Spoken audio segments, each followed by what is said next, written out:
Class 12 history chapter 1 के part 2 में आप लोगों का स्वागत है गुरु। आप लोगों का इंतजार था, अब आप आ गए हैं, तो चलिए करते हैं इस वीडियो को शुरू। व्यूज के लिए क्या कुछ नहीं बोलना पड़ता। ये तो धोती खोल रहा है।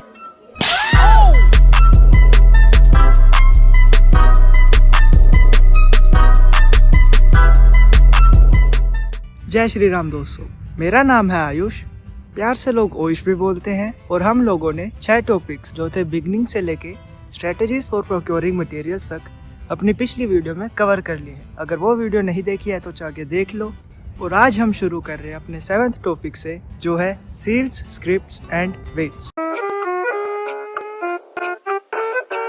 पहले जानते हैं कि सील्स कैसे यूज होती थी। मान लो ये आपका बैग है जिसमें आपका सामान है, आपको इसको भेजना है किसी दूसरी जगह तक, तो सील कैसे यूज होती थी।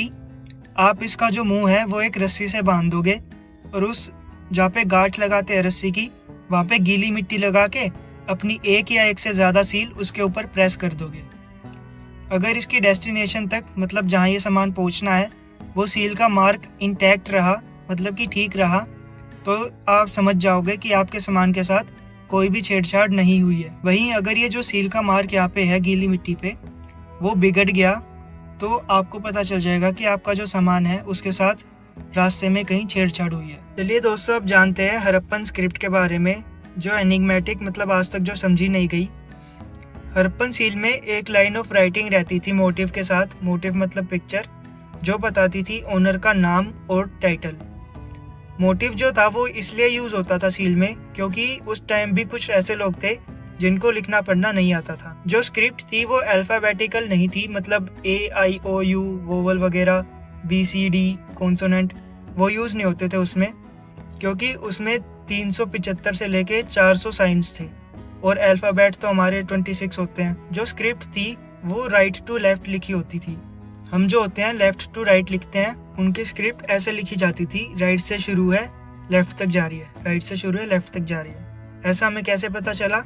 क्योंकि ये जो लेफ्ट में है बहुत सारी जगह बचती थी और राइट में जो वर्ड्स होते थे वो कंजस्टेड, मतलब कि चिपके चिपके से होते थे। दोस्तों, ये जो स्क्रिप्ट है वो कहाँ कहाँ यूज होती थी वो देख लेते हैं। सील्स पे, कॉपर टूल्स पे, जार के रिम्स पे, कॉपर और टेराकोटा के टैबलेट्स थे उन पे, ज्वेलरी पे, बोन की रोड्स पे, और एक एंशिएंट साइन बोर्ड भी मिला है उन पे भी। दोस्तों, वेट्स जो थे उस टाइम के चर्ट नाम के एक स्टोन से बने थे और क्यूबिकल शेप, मतलब कि लूडो में जो डाइस होता है उस शेप के होते थे। उस टाइम में वेट्स यूज होते थे ज्वेलरी और बीड्स को तोलने के लिए। इंडस वैली सिविलाइजेशन में मेटल के स्केल पेन्स भी मिले हैं। क्या हुआ? कुछ नहीं सर, बोर हो रहा था। पढ़ यार, बोर्ड्स हैं तो उससे मेरा क्या फायदा? अरे पास हो गया बोर्ड्स में तो कॉलेज में लड़कियां भी तो मिलेंगी सुंदर सुंदर। तो दोस्तों, हमारा अगला टॉपिक है एंशिएंट अथॉरिटीज। चलिए दोस्तों, जानते हैं एंशिएंट अथॉरिटी के बारे में कि उस टाइम सिविलाइजेशन में कोई ऐसी अथॉरिटी या रूलिंग पार्टी थी या नहीं जो सारे हड़प्पा को या फिर इंडस वैली सिविलाइजेशन को कंट्रोल या रूल करती थी। तो कुछ इंडिकेशंस ऐसी है जो हमें भरोसा दिलाती हैं कि कोई रूलिंग फिगर या अथॉरिटी थी जो कॉम्प्लेक्स डिसीजंस लेती थी सिविलाइजेशन के लिए। ये इंडिकेशंस क्या क्या है कि पूरे हड़प्पा में पोट्री, सील्स, वेट्स और ब्रिक्स एक ही तरह की पाई गई हैं। तो ये जो ब्रिक्स हैं उनका रेशियो एक ही जैसा है पूरी सिविलाइजेशन में, मतलब हड़प्पा में, मोहनजोदारो में 4:2:1 की ही जो है ब्रिक्स मिलेंगी आपको। सेटलमेंट्स को पूरी स्ट्रेटेजिकली सेटअप किया जाता था स्पेसिफिक लोकेशंस में फॉर वेरियस रीजन्स। मतलब कि नागेश्वर को ही ले लो, वो सी के पास था इसलिए उसको शेल्स के लिए यूज किया गया है। लेबर जो था बहुत ही लार्ज स्केल पे मोबिलाइज हुआ है, ये भी एक इंडिकेशन है कि वहाँ पे कोई रूलिंग फिगर था। लार्ज बिल्डिंग्स फाउंड हुई है मोहनजोदारो में जिनको आर्कियोलॉजिस्ट ने पैलेस का नाम दिया है, और एक स्टोन स्टैचू भी मिला है जिसको प्रीस्ट किंग उन्होंने नाम दिया है। दोस्तों, इस सिविलाइजेशन के रूलिंग फिगर के बारे में आर्कियोलॉजिस्ट की कुछ थ्योरीज है, वो देख लेते हैं।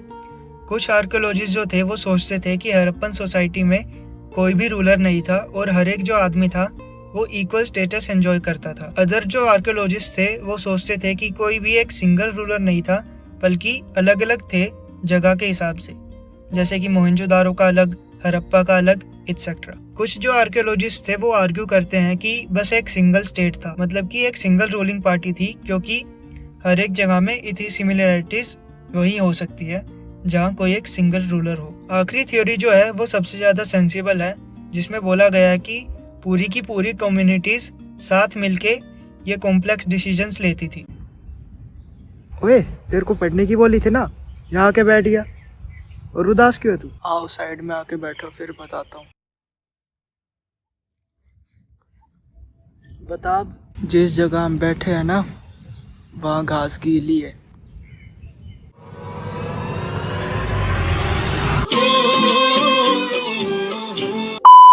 तो चलिए दोस्तों, अब बढ़ते हैं the end of the civilization के बारे में।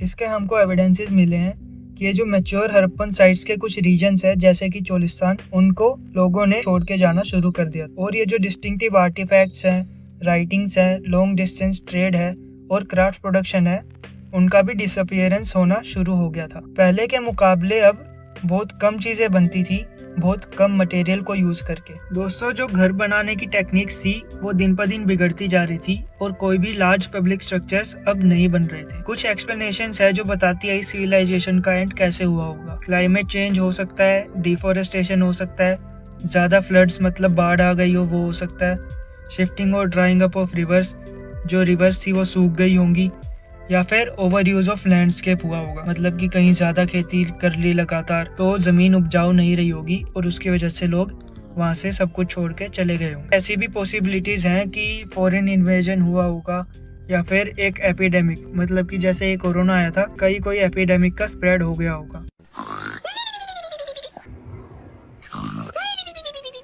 बगल में भंडारा हो रहा है। देख देख देख देख देख देख देख देख कैसा खड़ा हुआ।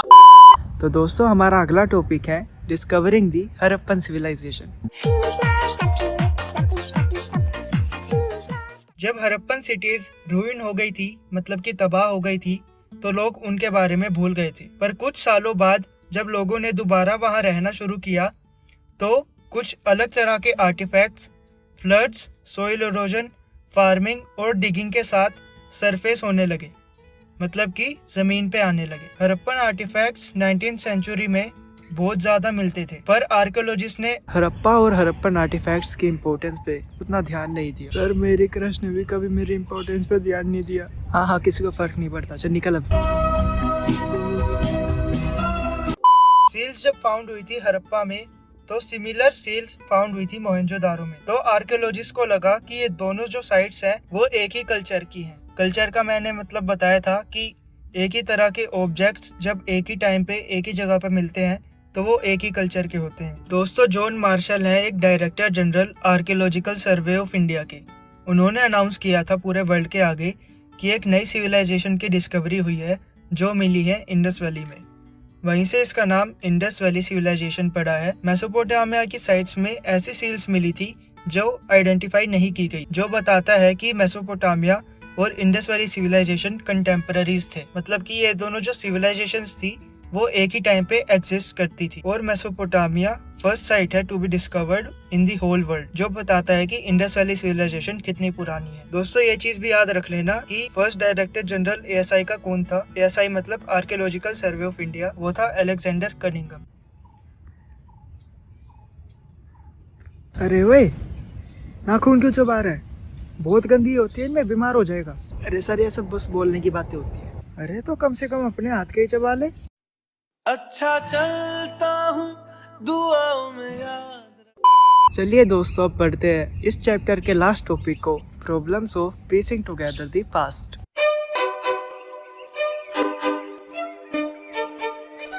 दोस्तों, हमारी जो हिस्ट्री है वो हमको पीसीज में मिली है। अब इन पीसीज को जोड़ के हिस्ट्री के बारे में पढ़ने में हमें क्या क्या प्रॉब्लम्स आती हैं, चलिए उनको देखते हैं। जो हमें हड़प्पन सिविलाइजेशन से मिला है वो है हड़प्पन स्क्रिप्ट और मटेरियल एविडेंस। अब हड़प्पन स्क्रिप्ट ने हमारी ज़्यादा मदद नहीं करी हिस्ट्री को समझने में, क्योंकि इसको आज तक डिसाइफर नहीं किया गया है। अब आर्कियोलॉजिस्ट को टोटली मटेरियल एविडेंस पे रिलाई करना पड़ा, पर मटेरियल एविडेंस की भी कुछ शॉर्टकमिंग्स थी। जैसे कि जो मटेरियल से वुड, लेदर, क्लॉथ, वो टाइम के साथ डिकम्पोज हो जाते हैं। अब इनसे कुछ भी बना होगा तो टाइम के साथ डिकम्पोज हो गया होगा। बस टूटे हुए या यूजलेस थिंग्स जो थी वहीं फेंकी गई थी, बाकी जो चीज़ें थी उनको रिसाइकल करके रीयूज कर लिया गया होगा हड़प्पन्स के द्वारा। वैल्यूएबल आर्टिफैक्ट्स जो अभी भी एक पीस में थे वो या तो लॉस्ट हो गए थे पास्ट में या फिर होर्डेड एंड नेवर रिट्रीव्ड, मतलब कि पोटलियों में छुपा दिए गए होंगे और कभी नहीं मिले होंगे। दोस्तों, आर्कियोलॉजिस्ट को जो भी आर्टिफैक्ट्स मिलते हैं उन लोगों को उसको क्लासिफाई करना पड़ता है।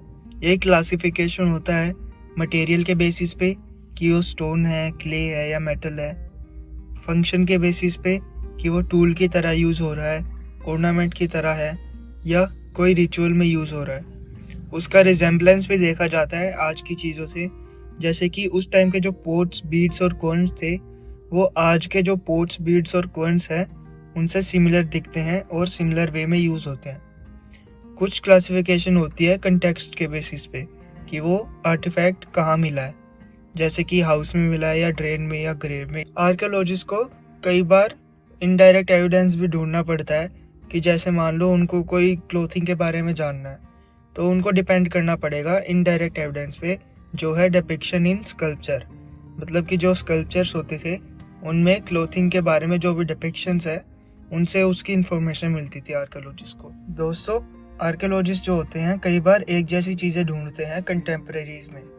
फॉर एग्जांपल, जो हड़प्पन सील थी वो इसलिए पहचान ली गई थी क्योंकि मेसोपोटामिया में भी वैसे ही टाइप की सील्स मिली थी और हमको पता है कि मेसोपोटामिया और हड़प्पन कंटेम्प्रेरीज थे, मतलब कि ये दोनों एक ही टाइम पे एग्जिस्ट करते थे। तो चलिए दोस्तों, हिस्ट्री का पहला चैप्टर इसी के साथ होता है ख़त्म। कॉन्ग्रेचुलेशंस तुम सबको, हिस्ट्री के पहले चैप्टर को तुम सबने उसकी औकात दिखाई दी। बाकी चैप्टर्स को भी दिखा देंगे। नीचे सब्सक्राइब का बटन होगा वो दबा दो और बेल का आइकन होगा वो भी दबा दो। कोई नई वीडियो आएगी तो नोटिफिकेशन आ जाएगा। और हाँ, ये जो पढ़ाई वगैरह है ये लाइफ का बस एक छोटा सा पार्ट है।